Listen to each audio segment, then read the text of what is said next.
ஆணவத்தோடு கொக்கரித்த சூரன் முருகனை பார்த்ததும் நாம் என்ன செய்கின்றோம் என்பதையே மறந்து, அவன் நம்முடைய எதிரி என்பதையும் மறந்து, அவனை தலையார வாயார வாழ்த்தி கும்பிட்டு வலம் வர ஆரம்பித்தார். அந்த அதிசயம் இப்பொழுது நடந்தது. சண்டை போட வந்தவன் சண்டை போடுவதற்கு முன்னாலே அவனே தன்னை அறியாமல் முருகனை வலம் வந்த காட்சியை நீங்கள் கண்டீர்கள். இப்பொழுது யுத்தம் நடைபெறுகிறது. வேல் வேல் வேல் வேல் வேல்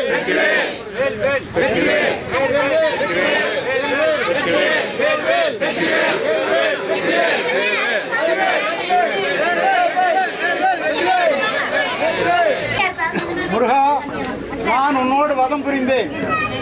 என்னுடைய தலையை இழந்து விட்டேன்.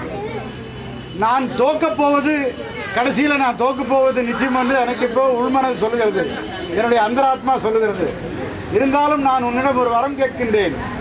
நான் கடைசி சுற்றிலே உன்னுடன் வேல்பட்டு நான் மடியும் போது என்னை நீ ஆட்கொள்ள வேண்டும் என்று ஒரு வரம் கேட்கின்றான். அந்த வரத்தையும் தங்கவேல் முருகன் கொடுக்கின்றார். அதை நீங்கள் காணப்போகின்றீர்கள் கடைசி ரவுண்ட்ல. அவர் சேவலும் மயிலுமாக ஆட்கொள்ளப்படுவதற்குயா நீ பேசுறியா, நீ என்னை வசதியில் சொல்றியா, பரவாயில்லப்பா முருகன் பார்த்துக்கலாம், நீ நல்லா இருந்து சொல்லி அந்த பாடம் தான் சூரசம்ஹாரம் நமக்கு சொல்லித் தருகின்ற வாழ்க்கை பாடம்.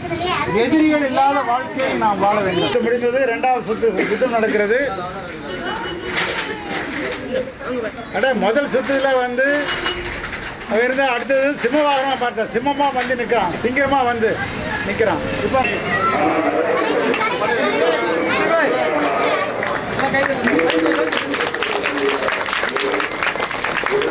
முருகா, சிறுபையிலே என்னை என்னவென்று நினைத்தாய்? என்னுடைய முகம், ஒரிஜினல் முகம் போயிட்டது.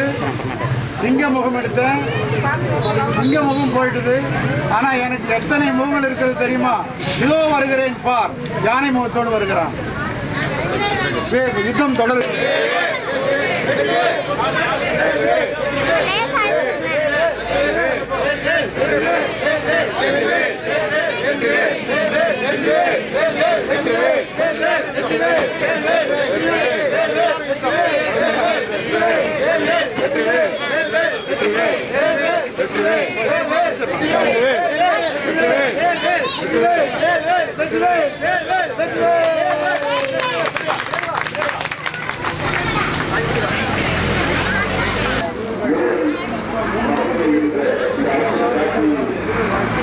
இதோ பார், நாலாவது முகத்துல மேஷத்தோட முகத்தோட ஆட்டுக்கடாய நான் வந்து உன்னை குத்தி அறியப்பார்.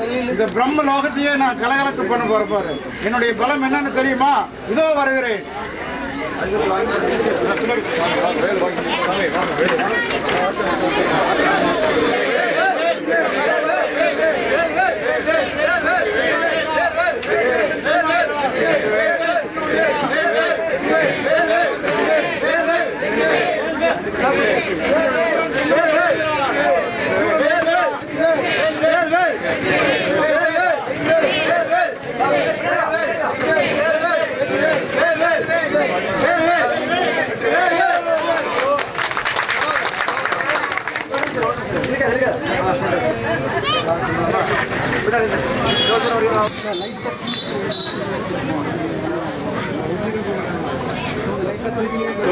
இந்த மலைக்கு பேரு கிரவுந்த மலைன்னு பேரு.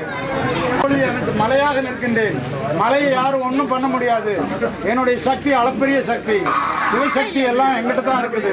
நீ என்ன நேற்று பிறந்த போய் என்ன பார்த்து முடியும்? பார்த்துக்கலாம், சந்திப்போம் போர்க்களத்து.